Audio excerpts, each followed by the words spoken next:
Ya, entonces, bienvenidos a esta última clase. Esta es la clase 27. Y vamos a ver el problema de clasificación. Entonces, para eso, recordemos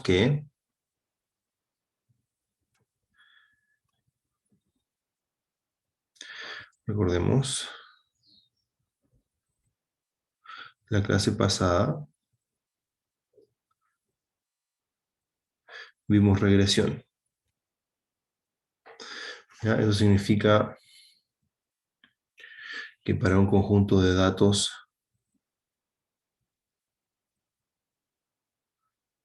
de esta forma, xy, yi, y 1 hasta n, queremos encontrar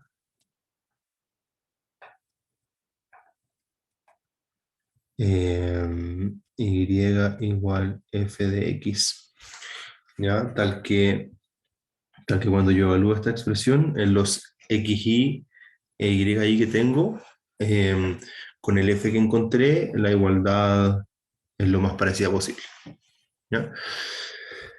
Y nos pusimos en el caso y igual teta traspuesto x. En realidad esto es un f teta, tiene parámetros teta. Y lo que nosotros encontramos es la forma de f y el parámetro teta. Entonces una forma de hacerlo es elegir una forma para f, que es la forma lineal, y encontrar teta. Y eso fue lo que hicimos la clase pasada, ¿cierto? Después yo les dije que uno puede elegir una forma un poquito más general, que es y igual teta traspuesto phi de x, ¿ya? O sea, considerar una transformación no lineal de x, que voy a llamar phi, y hacerlo lineal en phi.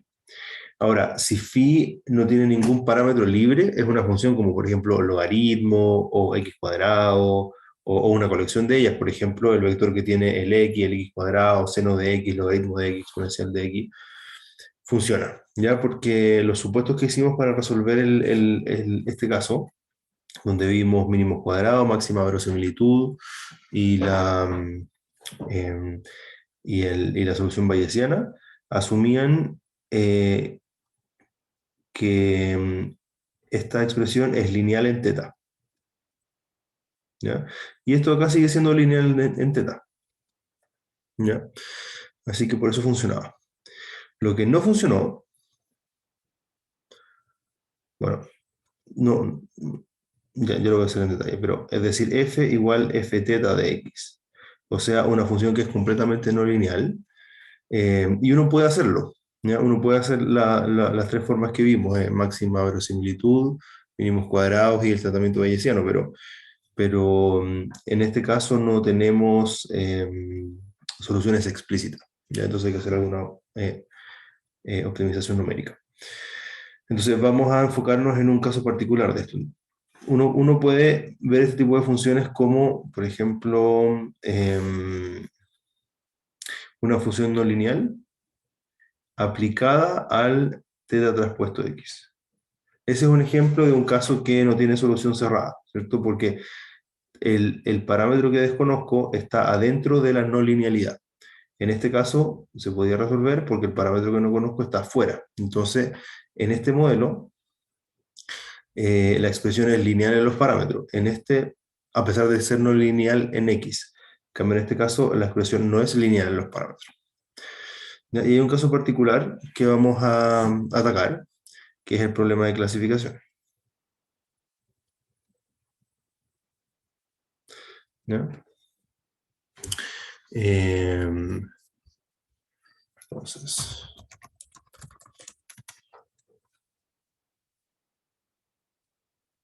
Entonces,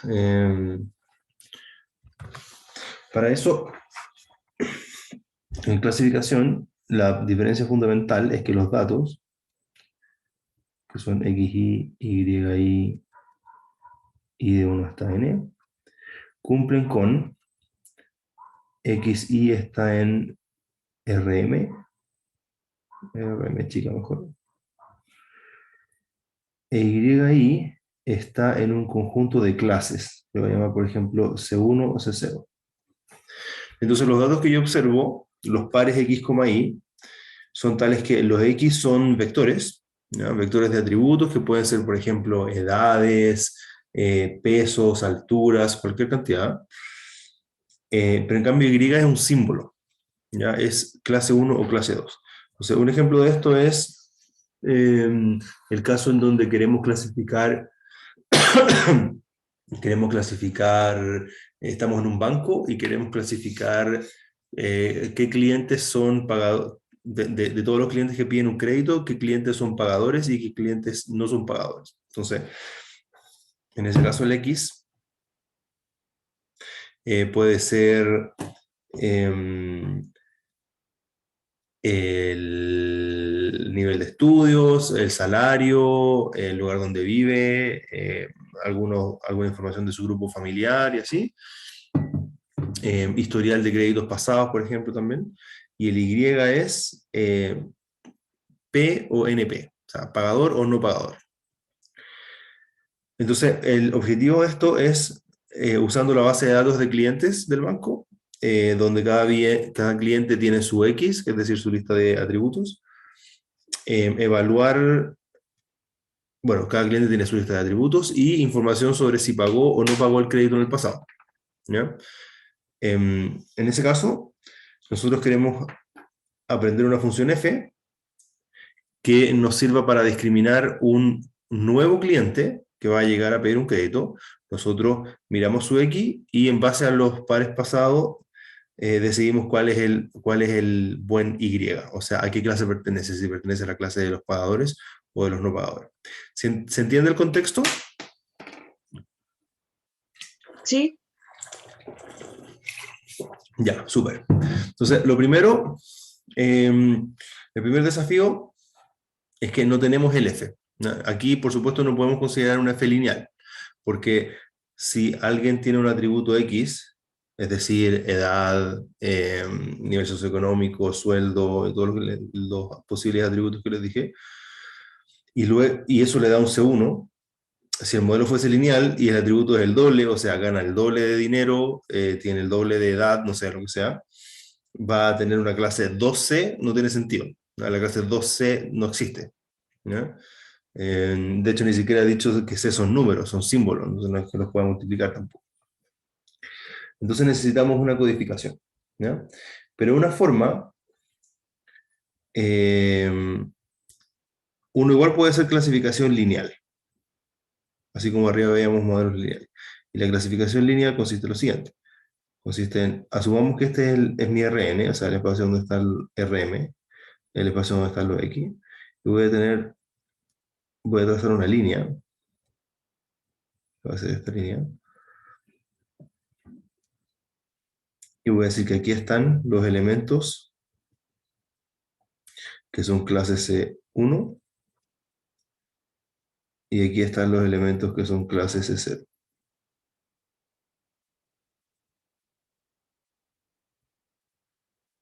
C0. Y esta línea negra le voy a llamar frontera de decisión. O sea, la frontera de decisión. Entonces, ¿qué significa eso? Cuando yo obtengo un nuevo punto, ese punto, si está a este lado de la línea, va a ser clase 0, y si está a ese lado de la línea, va a ser clase 1. ¿Ya? Entonces, la pregunta es ahora, ¿cómo escribo eso en una función? ¿Cómo escribo eso en una función?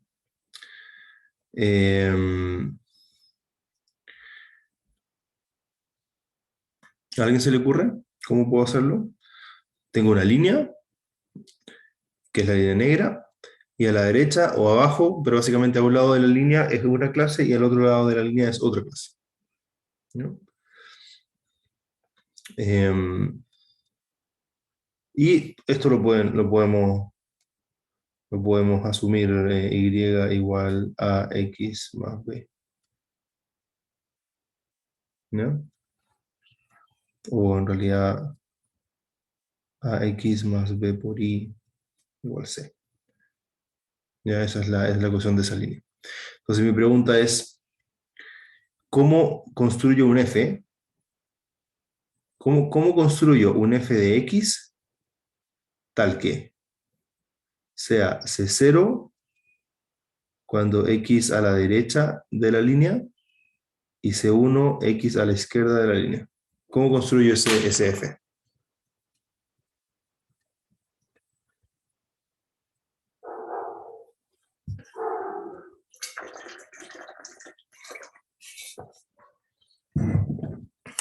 ¿A alguien se le ocurre? De geometría, no.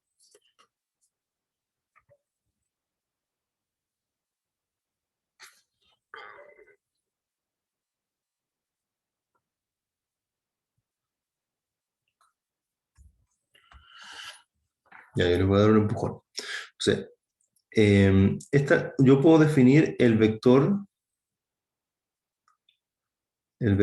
perpendicular a esta recta y lo voy a llamar teta. ¿Ya? Por supuesto, teta depende de SA y SB, y SC, ¿cierto? Lo voy a llamar teta.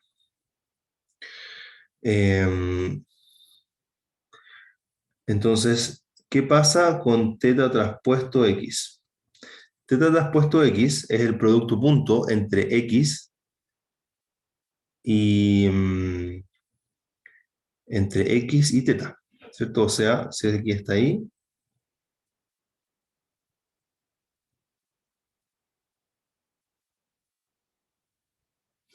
y ese es mi X, es el producto punto entre X y teta. Entonces, es la proyección de X en teta. Ese es el producto punto. Y básicamente, si eso es positivo, X apunta en la misma dirección que teta, y si X es negativo, X apunta en la dirección contraria a teta. ¿Se entiende eso?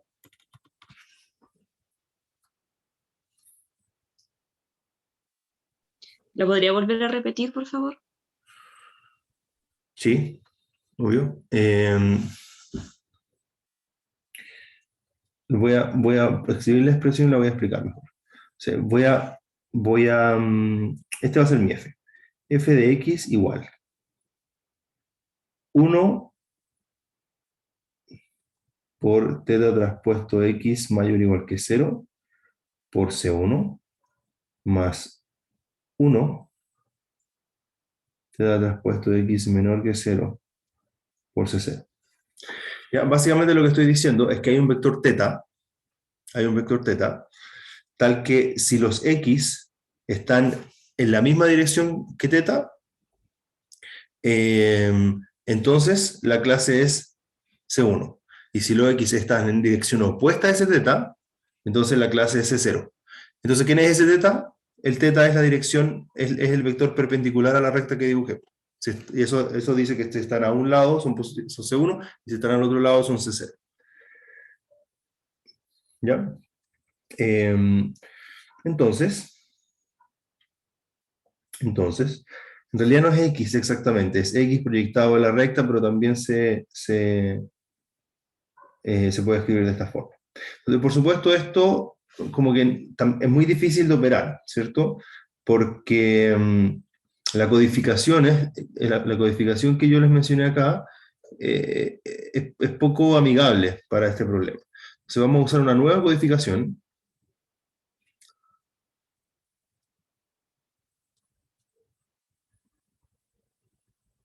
Porque los C1 y C0 además son palabras, no puedo sumar, no puedo hacer nada, ¿cierto? O sea, si f de x, si yo tengo un f de x, perdón, si construyo un f que para un x dado me da C1 y resulta que el, el, la clase correcta de esa muestra es C0, ¿cuál es el costo? ¿Es C0 menos C1? No puedo hacer eso porque C0 y C1 son palabras, no son números. Entonces vamos a hacer una nueva codificación en donde vamos a definir un t, que es target, y lo vamos a escribir como 0 si y es clase 0 y 1 si y es clase 1. Y con esto ya podemos hacer más cosas. Porque con esto nosotros podemos hacer f de x igual h de teta traspuesto x. H es la función de Heaviside. ¿Ya? No sé si la han visto, pero es la función que vale 0 y en 1 vale 1. ¿ya? Se llama escalón de Heaviside. Esto tampoco sirve de mucho, ¿cierto? Entonces, uno podría usar una función, porque como no es derivable, después cuando yo haga el ajuste de esta función mediante mínimos cuadrados o lo que sea, aquí no tengo ningún tipo de información que me diga dónde tengo que ir. Entonces, yo puedo usar, y esto es lo que quería llegar, este es el tipo de f que voy a considerar. 1 partido por 1 más exponencial de menos teta traspuesto x. ¿Ya? Y eso lo vamos a anotar como sigma de teta x. Ahora, ¿por qué voy a usar esto? Si se dan cuenta, lo primero que tengo aquí es un modelo lineal. ¿Ya? O sea, mis datos, mi input, que es x, entra a mi modelo, si quieren, y lo primero que hago es multiplicarlo por un teta. ¿Ya? O sea, compararlo a qué lado de la curva está, acá, de la recta. ¿Ya? Entonces, para los x, tales que teta x es muy grande, están muy lejos hacia acá. ¿Ya? Y para los x, tal que teta x es muy chico, es decir, muy negativo, están acá. Entonces yo quiero una función, como esta que está acá, pero suave, que reciba un argumento, el argumento es este que está acá, ¿ya? Y me dé un 0 cuando ese argumento es muy negativo, o me arroje un 1 o cercano a 1 cuando el argumento es muy grande. Entonces veamos lo que pasa acá. Cuando teta traspuesto x tiende a menos infinito,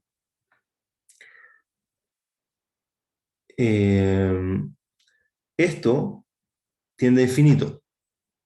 ¿Ya? Entonces 1 partido por infinito es 0. Entonces esto implica que sigma teta traspuesto x tiende a 0. Por otro lado, cuando teta traspuesto x tiende a infinito, esto que está acá,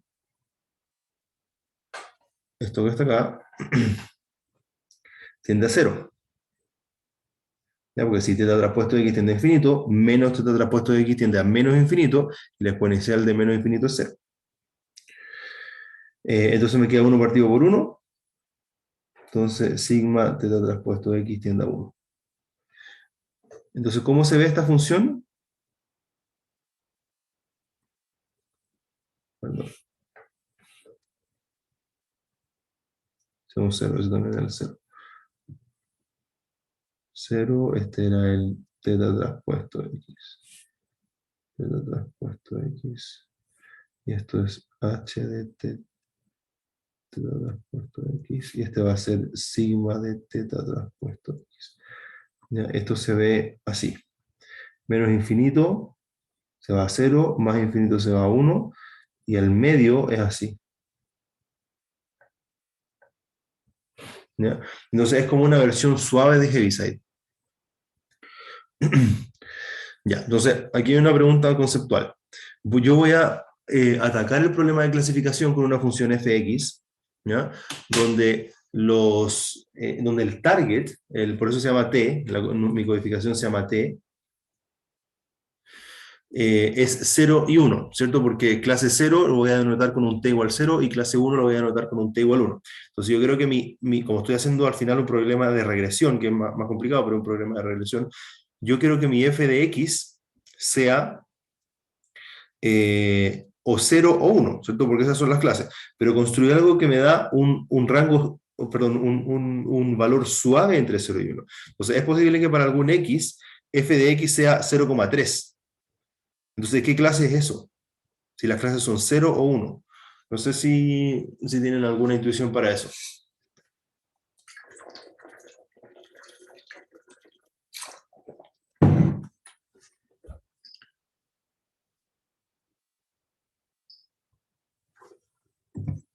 ¿Mm?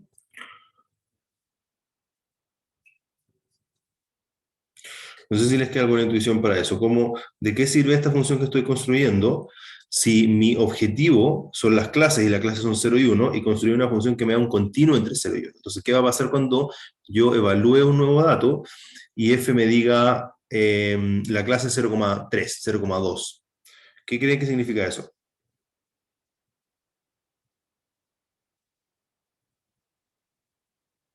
Que estaría cercano a cero, entonces sería clases de cero.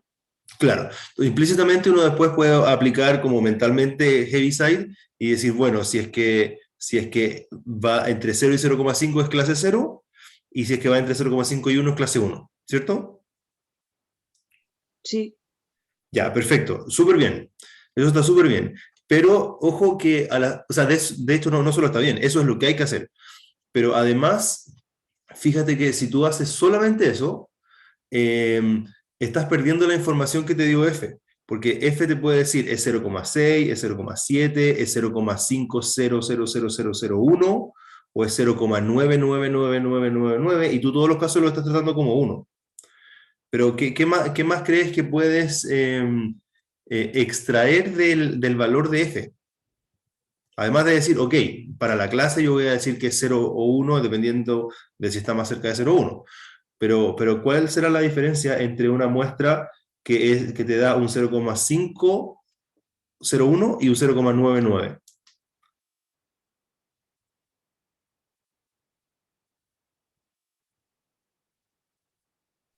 así como por lo que decía, así como clasificación, diría que es como el 0,99 es como más cercano o se parece más a la clasificación C1, mientras que el otro sí es como más, contiene más características cercanas al C0. Es más Pero no estoy ambiguo, segura ahí. ¿cierto? Sí, Perfecto, eso es. Eso es. Cuando uno ve un 0,999 es súper confiable la estimación. En que cuando está más cerca de 0,5 es posible que no sea em, em, perdón, es posible que la muestra tenga algunas, como tú dijiste súper bien, características de la otra clase. Entonces, esto ocurre porque el modelo puede estar mal especificado y entiende mal los datos, ¿cierto? Pero también puede ocurrir porque la imposición de clases es una construcción del diseñador, si quieres. Entonces, si tú tienes algunas fotos eh, de razas de perro, por ejemplo, y no sé, pues tienes un Doberman, un pastor alemán, entonces Doberman, pastor alemán, Doberman, pastor alemán, 0-1, 0-1, y de repente te sale un perro que no es ni Doberman ni pastor alemán, es otra raza, o puede ser mezcla de ambas, o puede ser quiltro, lo que sea. Entonces, por supuesto que tiene sentido que F quede entre medio, como no decidible. ¿Ya? Entonces, y eso va a ser súper usual. Entonces, dicho eso, eh, uno puede entender este F no como, porque por supuesto lo podemos entender como un modelo para la clase que está malo, ¿cierto? Pero es como poco elegante decir eso. Eh, Porque si uno construye un modelo, por supuesto quiere construir un modelo que esté bueno, no un modelo que quería hacer una cosa y quede como a medio camino, que es lo que parece que está pasando acá. ¿Ya? Pero en realidad este modelo se llama regresión logística.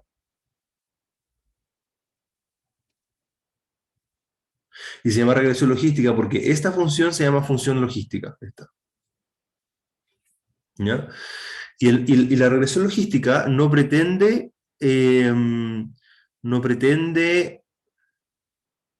entregarme la clase, me entrega algo que es mucho más útil, ¿no? Me entrega algo que tiene mucha más información, porque en particular yo puedo extraer la clase, solamente hago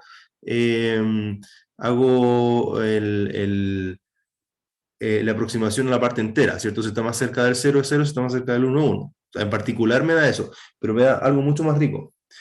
Me da la probabilidad de que la clase sea la clase 1. Eso es lo que me está dando. Porque si me da un número que es 1, yo no tengo ninguna duda que t igual 1, entonces y es c1. Si me da 0, entonces no tengo ninguna duda que la clase es c0 porque t es 0. ¿Cierto? Pero si me da 0,75, lo que estoy diciendo es que como que mi confianza entre que sea C1 o que sea C0 es como, bueno, es como 1 a 4, ¿cierto? Porque si veo como rangos de 0 a 25, tengo 0 a 25, 0 a 25, 0 a 25, 0 a 25, quedé entre el tercer y el cuarto de ese rango. Entonces uno lo puede entender como la probabilidad de ser clase 1. Si es 1, entonces la clase es clase 1 con probabilidad 1. Si es 0,9, entonces yo puedo decir, lo que me está diciendo F es que con un 90% de probabilidad la clase es clase 1. Y el 10% que me falta, bueno, ese 10% tendrá que ser clase 0. ¿Ya? Entonces, por eso si me acerco al 0,5, lo que estoy diciendo es que hay probabilidad 1/2 de ser clase 1. Entonces, en particular, hay probabilidad 1/2 de ser clase 0 también. ¿Ya? Entonces estoy al medio y no es decidible. Por eso el 0,5 ojalá no nos salga nunca, porque no podemos decidir ninguno. ¿Se entiende entonces que este F, como está construido, lo que me da es la probabilidad de ser clase 1? No me da la clase, me da la probabilidad de ser clase 1. En particular, si ese número 0 es clase 0, porque hay solamente dos clases. Si tengo probabilidad 0 de ser clase 1, entonces soy clase 0. ¿Se entiende eso?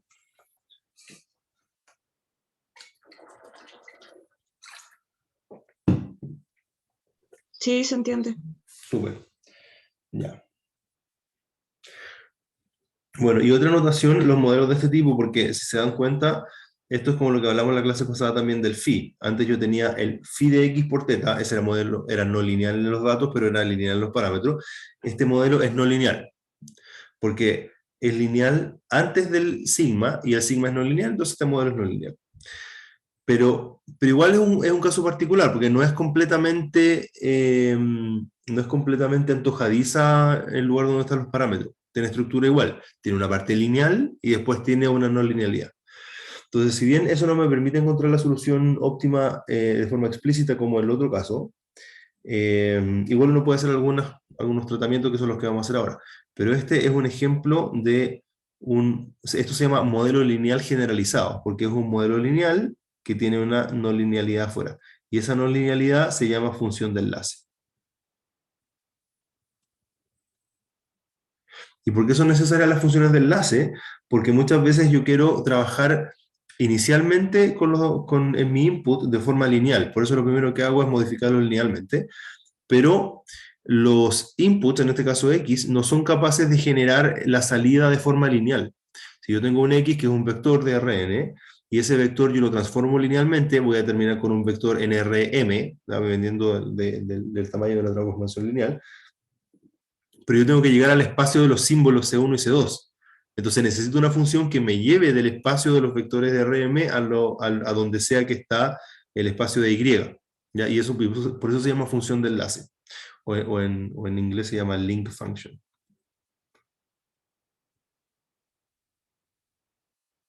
Link function. Ya, entonces sigamos con esto ahora.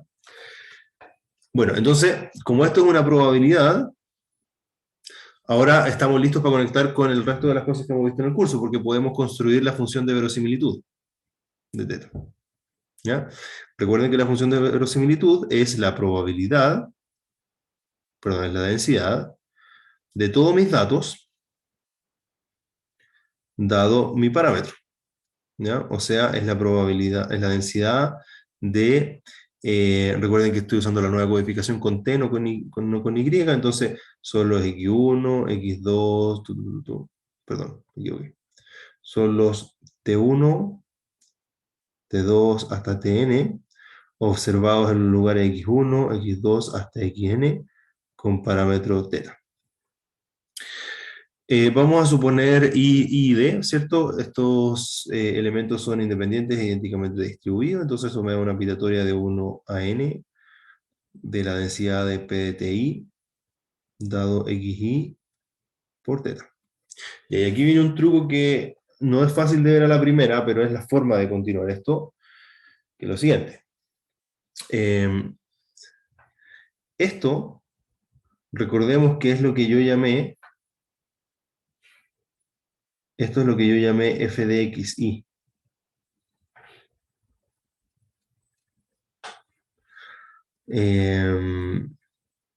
Perdón, no es exactamente eso, pero por ahí vamos. Ya, voy a hacer un cuadrito aquí mejor. Recordemos que yo definí como x de, perdón, f de xy, notación, ¿no? Sí, f de xy igual la logística, estoy acá, recuerda, estoy acá, ¿ya? La función logística de teta traspuesto xy. Y esa es mi modelo para prob de ser clase 1. Ese es mi modelo para hacer clase 1, ¿ya? Entonces, esto es difícil de ver a la primera, así que lo voy a hacer con harto cuidado. Yo tengo un modelo que me dice la probabilidad de ser clase 1, pero fíjense que en la verosimilitud lo que tengo es la probabilidad de ser clase TI, y TI puede ser 0 o 1, ¿ya? No necesariamente 1. Este es el paso menos evidente, por eso le doy con harta calma.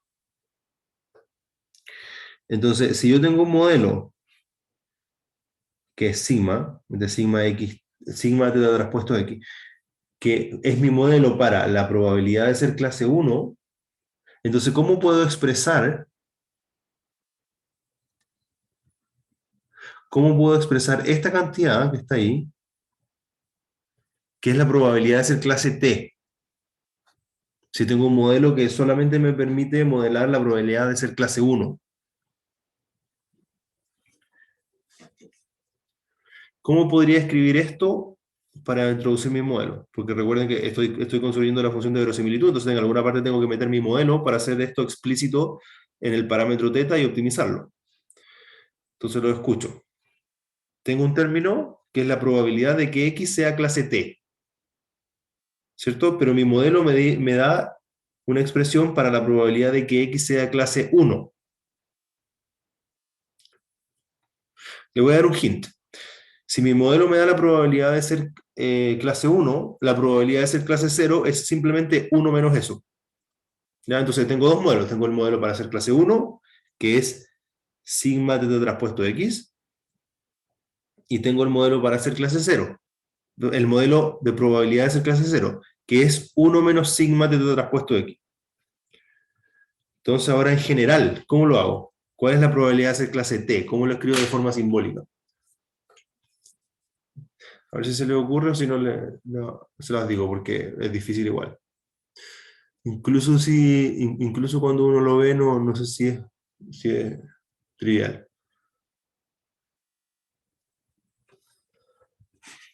¿Alguien lo ve o ninguno lo ve? Si ninguno lo ve, se lo doy al tiro. Si no lo ven, está bien. Yo tampoco lo veo a la primera.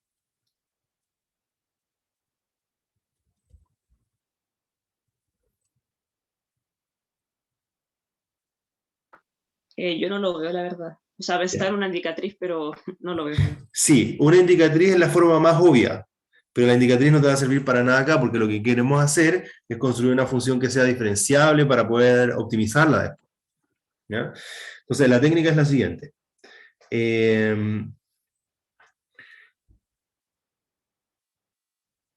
Voy a introducir un paso intermedio para que sea.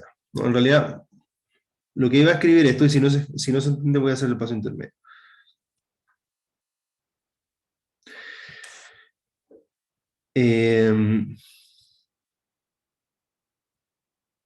Perdón.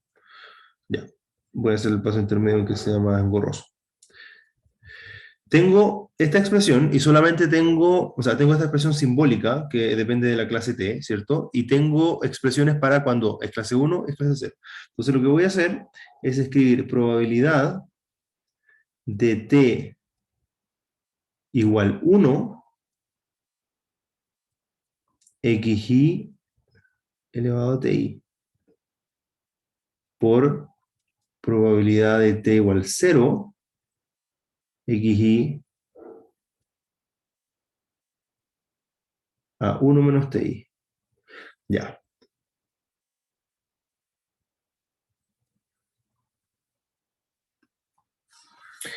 Entonces, ¿qué dice esto? Recordemos que ti solamente puede ser 0 o 1. ¿Ya? Entonces, evaluemos el caso TI igual 1. Cuando TI igual 1, entonces, ese término que está aquí es 0. Entonces esto se elimina porque algo elevado a 0 es 1. Y si es 1, esto también desaparece porque algo elevado a 1 es lo mismo. Y esto me queda t igual a 1. ¿Ya? O sea, si ti es 1, entonces esta expresión es la probabilidad de ser clase 1 dado x, por supuesto. Si dije que t era 1.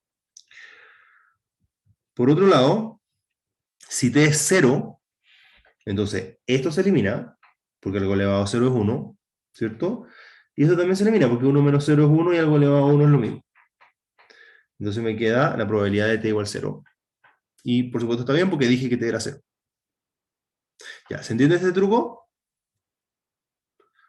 Hice como una indicatriz, pero de multiplicaciones. La indicatriz la ocupé acá. Si esto es 1, esto se activa y esto se elimina. Y si al revés, t es 0, esto se activa y esto se elimina. ¿Se ve ahí o no? Se ve que esto es una forma de escribir lo mismo de arriba, solamente incluyendo la información de que t no pueden sino ser 0 o 1. En general, esto no sirve para cualquier valor de t, pero en nuestro caso t puede ser 0 o 1, no puede ser otra cosa.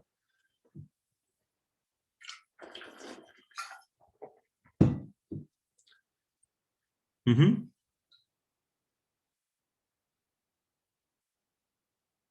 ¿Lo ven o no?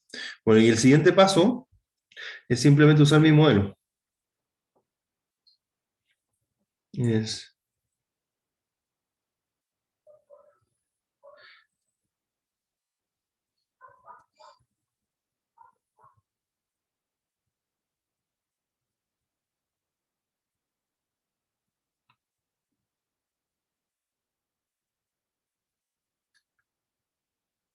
Ya. Esto es en realidad lo que iba a escribir, pero hice un paso intermedio. Entonces ahora, pregunta.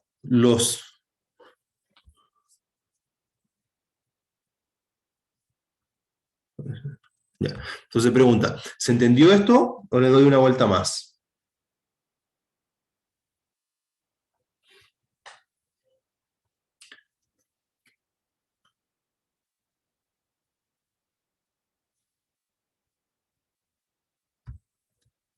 Ya, se entiende, dice Diego, así que avancemos.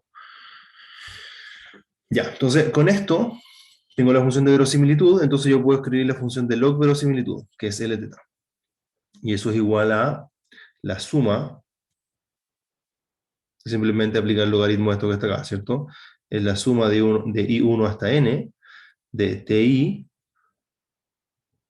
logaritmo de eh, logaritmo de sigma del teta transpuesto x, ¿cierto? Pero eso es igual a 1 partido por 1 más exponencial de menos teta transpuesto x, más 1 menos ti, logaritmo de 1 menos 1 partido por 1 más e a la menos teta transpuesto x. Y aquí, por supuesto, uno puede jugar un poco, ¿cierto? Si tengo logaritmo de 1 menos logaritmo de esto que está acá es, e a la menos teta transpuesto x partido por 1 más e a la menos teta transpuesto x. Entonces esto es logaritmo de lo de arriba, logaritmo con exponencial se va y uno puede empezar a encontrar una expresión más simple. ¿Ya? Y después, ¿qué tengo que hacer? Tengo que minimizar. Después de esto tengo que encontrar el teta estrella, que es el argmin de el L de teta. Y así encuentro teta, y con teta encuentro el parámetro de mi regresión logística que está acá. Ya, esa es la primera parte. ¿Se entendió?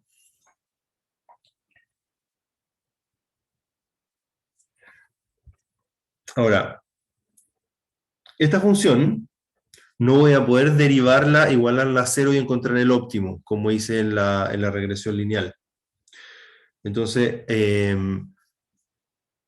Isabel, Diego, ¿han tomado optimización ya o no? o no necesitan, no necesitan tomarlo? Sí, yo tomé modelamiento y optimización. ¿Cómo, perdón? Que sí, yo tomé modelamiento y optimización. ¿Modelamiento? ¿Esos son dos cursos? ¿O...?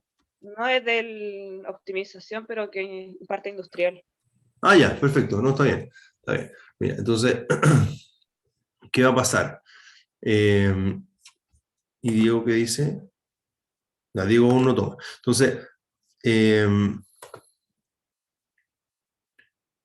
a ver, un segundo.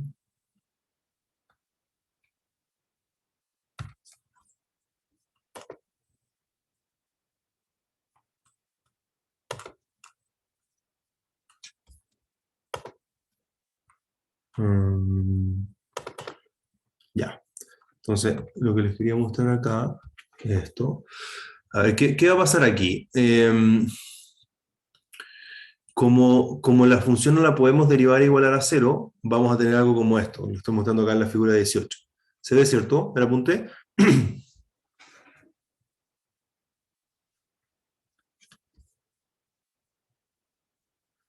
Entonces, esta función que está acá va a ser mi L teta.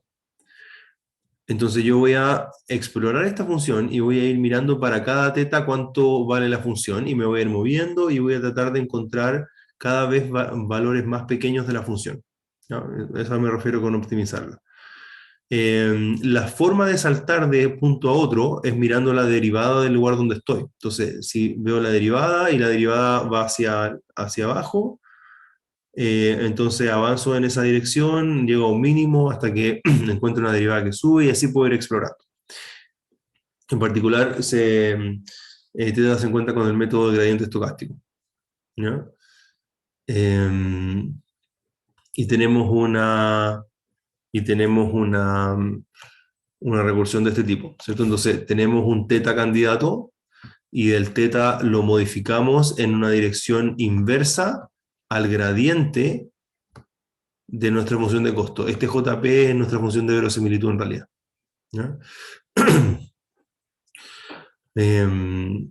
Entonces, perdón, en nuestro caso es más, porque este J es un costo y nuestra función es de verosimilitud. Entonces así se encuentra el teta. ¿Ya? Y les puedo mostrar un ejemplo acá de la regresión logística, cómo se programa. El modelo es el que les conté, está acá. Comenzamos definiendo entonces la regresión logística, que no se lo dije de esa forma, pero es lo que vimos igual. El modelo de regresión logística es una Bernoulli con argumento sigma. Y eso es lo que se ve, eso es lo que acabamos de ver, que es eso que está ahí, ¿cierto?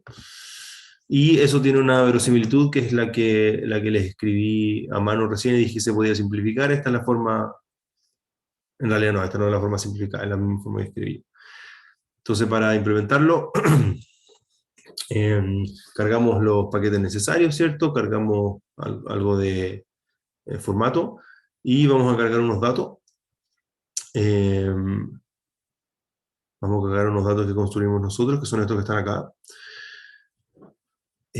Tenemos dos clases, la clase verde y la clase roja, y vamos a generar datos para entrenar el modelo y datos para validar el modelo, ¿no? Entonces tenemos los datos, los circulitos, que son los que vamos a usar para ajustar el modelo, es decir, construir la verosimilitud y calcular el estimador de máxima verosimilitud, que es el teta estrella, y luego vamos a evaluar nuestro modelo en las estrellitas que están acá y ver si funcionó bien o no. Claramente aquí podemos ver que la estrella y los círculos se distribuyen de la misma distribución, cada uno tiene su color.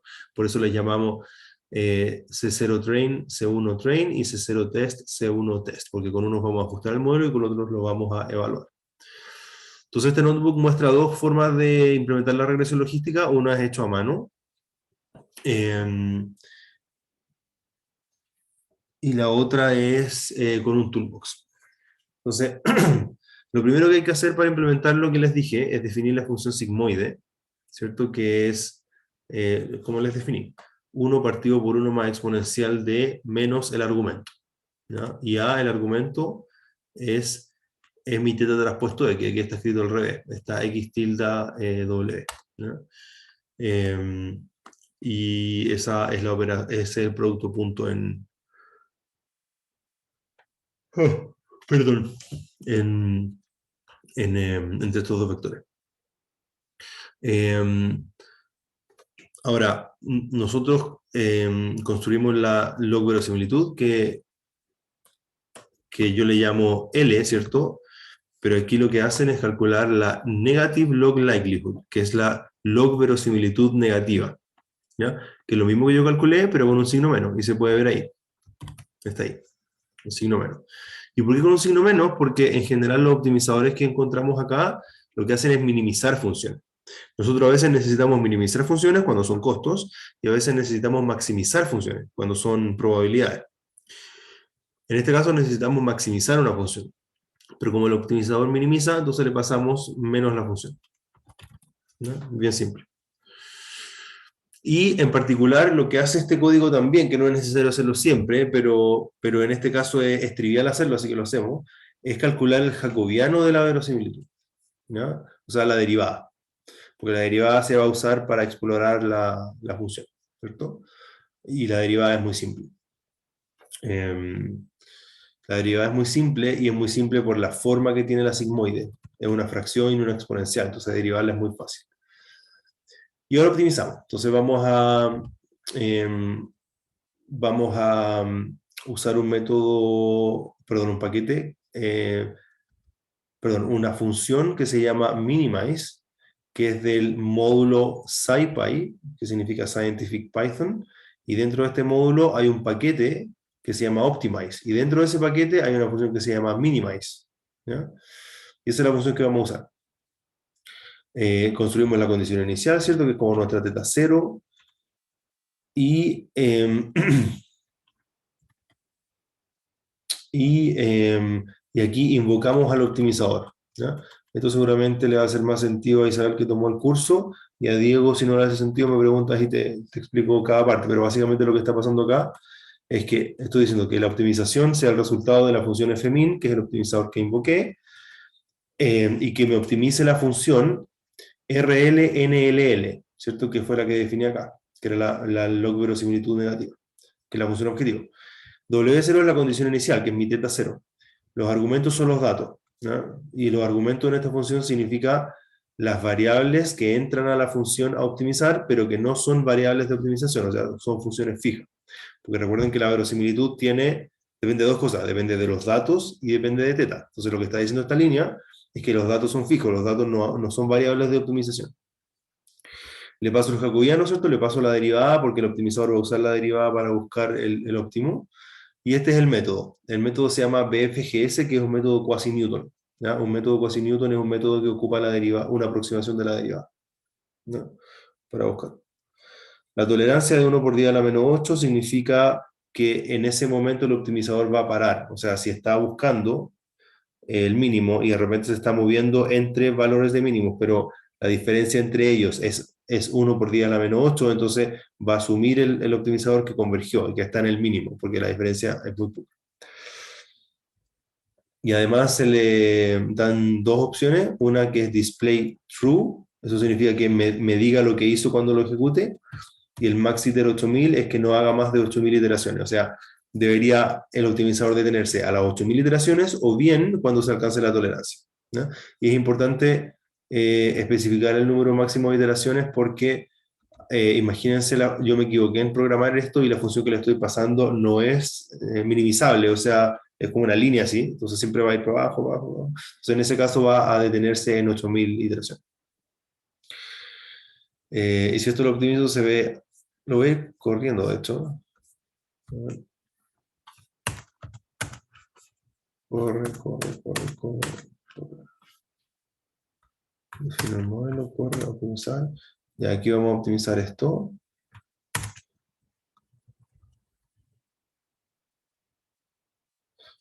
Ya, tuvo un problema, tiene un warning porque hay un log que llegó a un argumento muy cercano a 0. ¿Está bien? Si lo hago, no, a ver.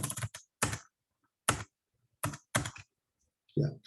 Ya, los datos son tal que a veces hay parámetros que llegan a valores cercanos a cero y como es logaritmo de eso, causan un error, pero es un error numérico. ¿Ya? Entonces, aquí me da el resumen. Ejecutó 18 iteraciones donde evaluó la función 22 veces y encontró estos parámetros. ¿Ya? Le pongo hecho a mano porque, si se dan cuenta, nosotros estamos programando todo acá. Este es el teta y este es el negative log likelihood. ¿Ya? Si queremos la log verosimilitud es menos eso, básicamente. Y ahora podemos realizar la predicción. Esa es la predicción. Y esta es la medida. Entonces, ¿qué pasó? Con estos parámetros, nosotros podemos medir la precisión del modelo. La precisión del modelo son la cantidad de muestras que se clasificaron bien dividido por la cantidad total de muestras. ¿Ya? Y esto es 0,86, o sea, le achunté a un 86% de las muestras que reservé para la evaluación. Arriba, recuerden que les dije que iba a guardar algunas para evaluar. Bueno, y ahora hay una segunda opción, que es usando sklearn, que es un toolbox de análisis de datos, y es mucho más simple, ¿ya? Porque yo importo un paquete que se llama Logistic Regression desde el módulo sklearn modelo lineal, eh, y creo un regresor logístico, por decirlo de alguna forma, ¿ya? Con el mismo optimizador. Y todo lo que hice arriba es simplemente llamar a esta línea, ¿no? Porque después lo que hago es que digo ya, el objeto log R, que es el que creé acá, voy a ajustarlo con los datos xtrain e ytrain, y voy a hacer predicciones con mi modelo que se llama log R en las posiciones xtest. Eso es todo. O sea, todo lo que hice arriba en realidad aquí se reduce a 3 líneas. Y también puedo hacer exactamente lo mismo. Y veo que me da exactamente el mismo accuracy y los parámetros son distintos. A ver. Sí, son ligeramente distintos. 0,253, 0,237, menos 2,29, menos 2,14. Y que los parámetros eran un poco distintos está bien, porque como las clases son tales, yo puedo jugar un poco con la frontera de decisión y tener igual la misma precisión. Y aquí, por supuesto, veamos cómo se ve. Se ve de esta forma, ¿ya? Entonces, eh, estos son los datos de test, ¿cierto? La clase roja y la clase verde. La sombra gris y la sombra beige, no sé qué, son las zonas que mi clasificador encontró como las clases, ¿no? La clase 1 y esta es la clase 2. Y podemos ver la frontera de decisión también, la que encontramos nosotros con la línea negra y la que encontró ese Calern con la línea, no sé, mostaza o lo que sea, ¿no? Y por supuesto que la precisión no es del 100% porque están estas muestras al otro lado de la línea, y este ejemplo fue construido así. Estos datos no son separables por una línea, ¿ya? Entonces igual sirve para la ilustración de qué pasa con la regresión logística. Y por supuesto este es un caso de juguete, uno puede usar datos más interesantes. Esta es una base de datos de cáncer de mama, ¿cierto? Y lo que se tiene es que el X, el X es un vector de atributos, ¿ya? Entonces, uno tiene las imágenes de radiografías de mamas y se detectan tumores. Y esos tumores se anotan a mano, eh, y un experto mira el tumor y anota algunos atributos. Estos atributos son el radio medio, la textura media, el perímetro del tumor, el área del tumor, la suavidad, cuán compacto es, cuán cóncavo es, ya un montón de atributos, son varios. Eh, no sé si puedo hacer acá.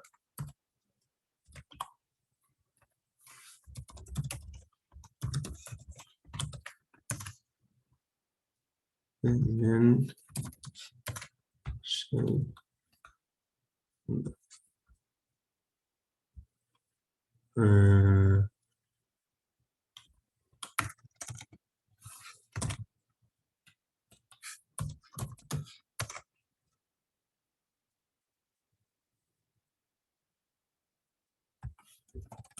No sé cómo ver cuántos son.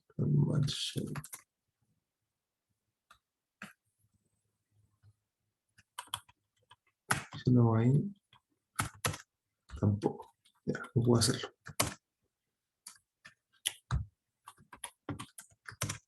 Ah, perdón, no corrió hasta acá. Hago eso, ahí, y ahí, está bien, ya. Entonces, ahí está, son 30. ¿Ya? La dimensión de mi X es 30, entonces lo que veíamos en la clase recién era la dimensión M del X, en este caso es 30. Y hago lo mismo, ¿cierto? Que arriba, ahora usando sklearn, logistic regression, divido los datos entre train y test. Se demora un poco más. Esta es la celda que más se ha demorado en toda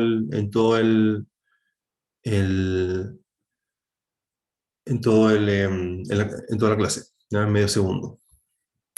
Y tengo un accuracy en test, o sea, a cuántos le adjunté de los que reservé para evaluar mi modelo del 96%. Es bueno, ¿no? Le pone la clasificación. Y uno puede además inspeccionar los pesos, porque recuerden, entonces aquí, para cerrar la clase, un comentario que es importante para entender cómo funcionan estos modelos en la práctica. Lo que acabamos de hacer, entonces aquí les voy a hacer una pregunta. Lo que acabamos de hacer es decir que hay dos clases, en este caso no lo puedo dibujar porque la dimensión es 30, no es 2 como los dibujos que hice. Tenemos dos clases, y lo que estoy haciendo es encontrar una clasificación lineal entre las dos clases, o sea, la línea que separa las dos clases.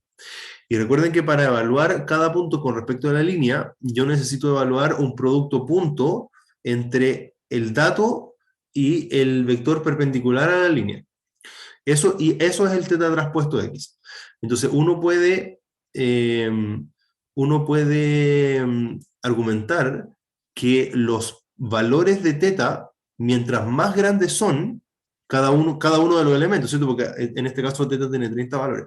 Entonces, los valores de teta, mientras más grandes son, entonces el elemento correspondiente del vector X es más importante para la decisión, ¿cierto? Si X, por ejemplo, si estoy trabajando en un caso que tiene 5 dimensiones y mi teta es 0, 0, 0, 1, 10, eso significa que el último elemento de mi vector X es el elemento más decisivo para decidir la clasificación. ¿Se entiende eso? En cambio, los tres primeros no tenían ninguna importancia porque van multiplicados por 0 en teta. ¿Se entiende eso?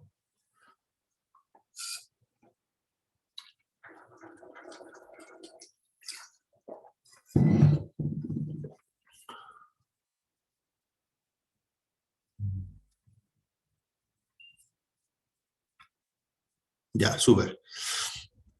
Entonces, yo puedo graficar teta acá, ¿ya? Y los teta más grandes van a denotar los atributos que son más importantes para la clasificación. Entonces, en este caso, el más importante es el error de textura. No sé qué significa eso, ¿ya? Pero otros importantes son el radio medio del tumor, y la peor concavidad del tumor y la peor simetría, ¿ya? La textura también. Pero hay algunos elementos que no importan mucho, por ejemplo, el área, que es el tamaño del tumor. Parece que no parece ser tan importante. La dimensión fractal, no sé qué. El error de compacidad, ¿no? Bueno, eso es la clase de hoy. Quise incorporar ese ejemplo. Y les recomiendo también ver. Dejé de compartir. Pero les recomiendo ver, para cerrar este tema, que les puede servir para la tarea también, en el apunte que les subí, lo perdí, ¿dónde está? Ahí está. En el apunte que les subí hay una explicación después que se llama clasificación probabilística, porque seguramente algunos de ustedes se pueden haber quedado con la duda de por qué el 1 partido por 1 más exponencial de teta traspuesto t es una probabilidad, ¿cierto? Es un número que va entre 0 y 1, pero ¿por qué es una probabilidad? Entonces aquí se explica de dónde viene esa expresión directamente, ¿ya? Y básicamente viene de el asumir que yo tengo dos clases, y las clases son gaussianas ambas. Entonces, si son gaussianas y tienen la misma varianza, entonces la frontera de separación va a ser una línea. Yo no impongo que sea una línea, es una línea. Si yo asumo que son dos gaussianas. Y si son dos gaussianas y tienen distintas medias, entonces esa línea se convierte en una parábola. ¿Ya? Eso explica esta parte y es importante o sea, es recomendable que la vean, les puede servir para la tarea. Bien, ahora sí terminamos. Se alargó un poco la clase, pero es la última, así que... Bueno, ¿alguna pregunta o dejamos hasta acá? Profe, ¿es factible que suba como unos programas para practicar, así como, no sé, videos como tutoriales ¿Cómo, de, perdón? como tutoriales de Jupyter que yo no me acuerdo, por ejemplo? Como, Tutoriales como el que acabo de mostrar, como para aprender o reaprender a usar el Jupyter. pero ¿te refieres como a esto, a este notebook, que lo suba, eso? Sí, no, y videos así como explicando también. Porque, por ejemplo, mi compañero no ha dado optimización. Y él no ¿Ya? creo que haya utilizado Jupyter. Ah, ok, te entiendo ya. Sí, hay algunos videos o clases, a ver, déjame ver acá. Mira, si vemos...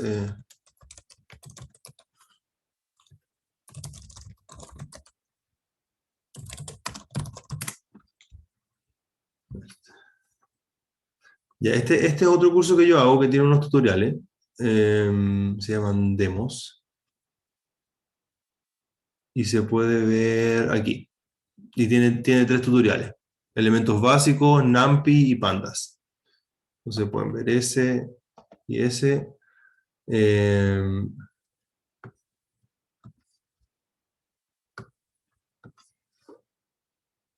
justo tengo la barra de zoom encima, no puedo. Ahí sí. Estos son tutoriales desde cero.